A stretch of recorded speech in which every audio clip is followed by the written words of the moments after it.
Welcome back to the third video in our Nikka series. In the last two videos, we covered two blended whiskies. The first was the Nikka Black Clear. That's a solid budget option, just really good for the price. And the other, the Nikka Frontier, which is aimed more at enthusiasts with its higher ABV at 48%, which is really nice. And it's got a focus on the malt from the Yoichi Distillery. And that brings us to what we're looking at today, which is a distillery exclusive from the Yoichi Distillery.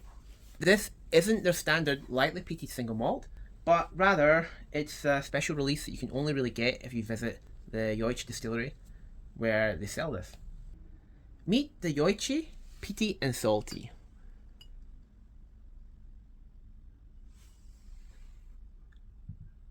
It's a medium peaty malt and it's from the Yoichi Distillery.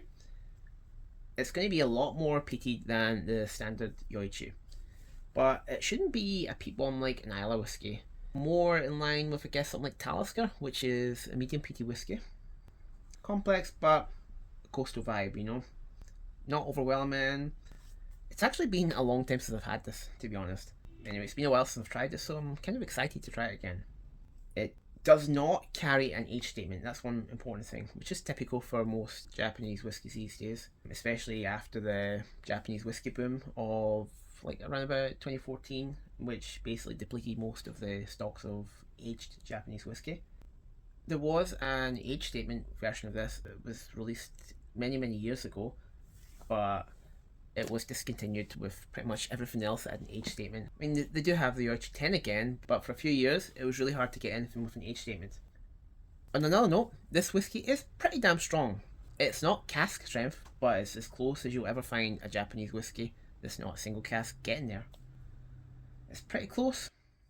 Let me find it here.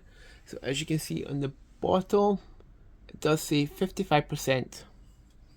So it is 55% ABV or 110 proof. That is pretty nice. Anyway, enough about that. Let's get to the review.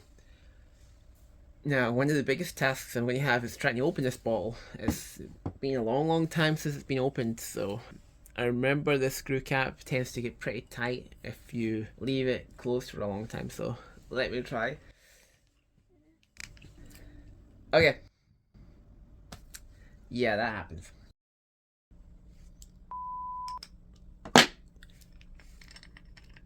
There we go.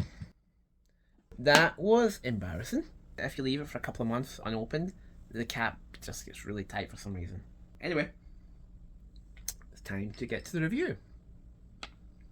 So let's pour out. I don't want to pour out too much of this because it is my special bottle, so just a little bit.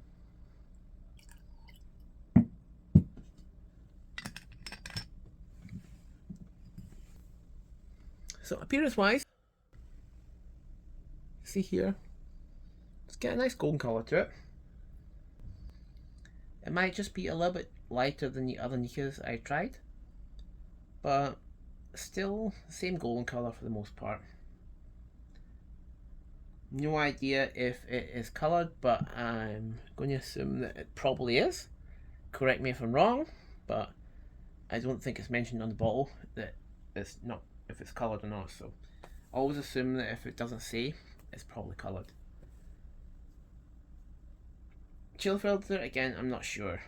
Not too sure on it. I think it'd be kind of crazy to chill filter at 55%, but I mean, who knows. I'd assume, unless it states otherwise, it probably is chill filtered. Probably. Legs on it are pretty nice. They're really quite thick. They cling to the wall really well. I would expect no less for a whiskey that is 55% ABV. That is what you'd expect. It's almost cask strength territory. So you expect the legs to be very viscous, slow falling. And yeah, that basically applies here. They're really thick, they're really slow. Quite cool. So let's smell it.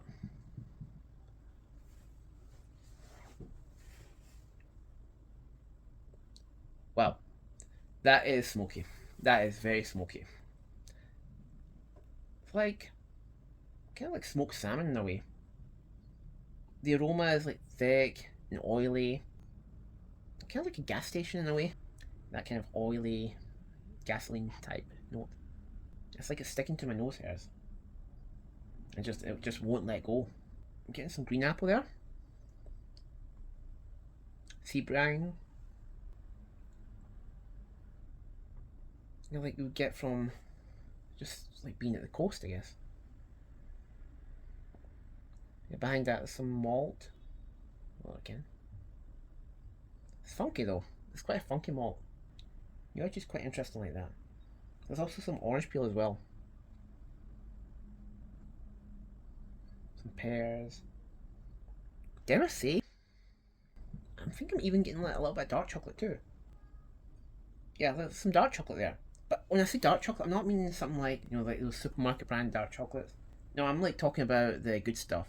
It reminds me of this single origin, Papua New Guinea, like dark chocolate that I once bought in France from a little chocolate shop there. It reminds me a lot of that. I draw the connection too, which is weird because I remember that little chocolate shop. What's his name again? The owner of it, he specialised in making these kind of little truffles, and I remember one of the truffles he made was, I think it was Papua New Guinea chocolate too, but he filled it with Yoichi. He made it like a Yoichi truffle from it. And I think it's because of that connection, it like brings my memories to dark chocolate, and specifically that kind of chocolate, which is really quite cool. That's kind of the way your memory works when you're dealing with like scents and such. When you smell something, it tends to connect to a memory that you have. This, it reminds me of that chocolate.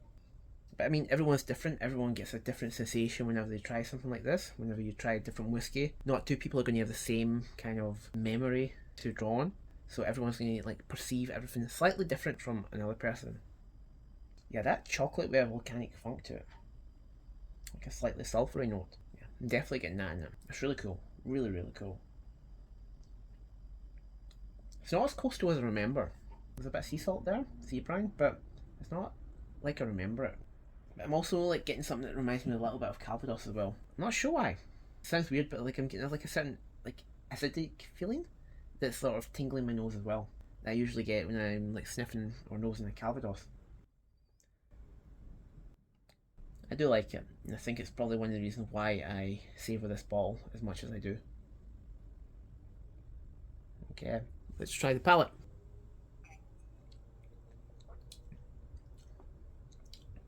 Wow. Wow, wow, wow. Oh, okay. It's smashing me in the face here. There's like a sort of almost earthiness to it.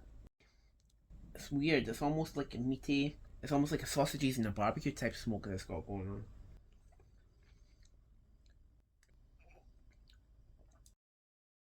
Yeah, barbecued sausages, salt, pepper, like as if you've salted and peppered the meat on a barbecue. It's really nice. There's also like a sweet and funky dense malt that's in there too. Like some roasted pineapples as well. They're drenched in like a barbecue sauce. Gotta go back in. That's why I like it so much. It's like, it's fruity, but meaty at the same time. We get more fruity notes behind that. I'm getting some like caramelized pears, like a kind of like roasted apple note as well, as if the apples have been roasted on top of the barbecue, and they're a little bit smoky from that. The smoke is just sort of lingering in the background, like barbecuing every single note that comes to your palate. Every single fruit note that you get, barbecued. The pepper has been roasted a bit. The salt, it's been barbecued on the barbecue. It's just burning everything. Again, like a little volcano. Quite nice. Yeah, it's like a metaphorical pyroclastic flow. It's really oily too. It's a kind of oiliness that I only ever really got in Campbelltown before. Yeah, Campbelltown, eat your heart out of this. And then as we're getting to the finish, the smoke just keeps going. It just keeps going on and on and on. There's a bit of lemon too.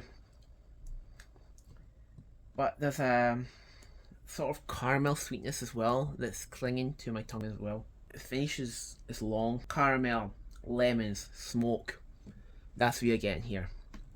Those notes are the most prominent in the finish. That's nice. It's really, really nice. Now, despite this being 55%, it doesn't feel like it. Maybe like in the initial hit, when you're getting that like explosion of flavour in your mouth, but it really doesn't feel like 55%. Oily, big, but also meaty and smoky. And the salt is there, of course. The salt is there. So it does live up to saying peaty and salty. It's peaty, it is salty. I'd say this is kind of, in a way, it's like an homage to Masataka Taketsuru's student days in Campbelltown. In a way, it's just an homage to that. Which is, it's kind of nice and Nikka to do that, actually. Overall, it's a fantastic release. It's a damn shame that really the only place you can get this is the distillery itself. If you're a huge fan of Islay or Campbelltown Scotch, this is probably going to be the perfect Japanese whiskey for you. I'm serious there. It's got great character, it's full-bodied, it's a really nice ABV that competes with the likes of Ugadal. It's good stuff all around. Seriously, it's really good stuff. And anyway, as always, thanks for watching. And if you'd like to see more videos like this, please feel free to subscribe. The button is in the corner of this video. Stay awesome, and Slanchava.